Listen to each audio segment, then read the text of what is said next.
The mind's reaction to criticism is a complex phenomenon involving emotional, cognitive, and physiological aspects. Not everyone reacts the same way, but there are general mechanisms that explain what happens in the brain when we receive criticism. Immediate emotional response. When someone criticizes us, the brain perceives a possible social threat. The amygdala, the part of the brain linked to emotions, especially fear and anxiety, is activated. This can trigger stress, frustration, shame, or anger, often before we even think about the criticism. Cognitive and defensive activation. Right after the emotional reaction, the brain tries to interpret the criticism. Is it true or unfair?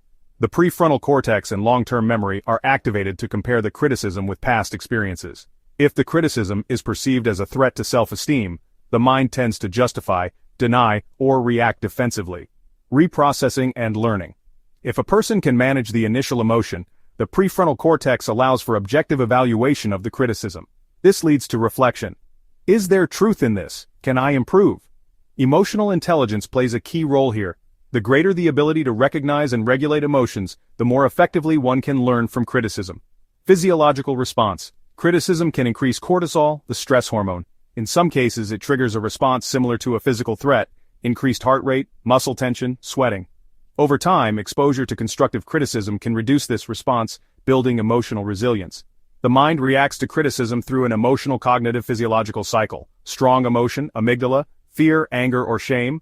Cognitive analysis, prefrontal cortex. Evaluation of criticism. Reprocessing, learning or defense. Physiological adaptation.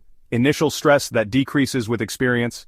Managing criticism healthily means recognizing the emotion without being overwhelmed, assessing the validity of the feedback, and using it as an opportunity for growth. If you enjoyed this video, please subscribe to the channel and follow other psychology videos. Thanks.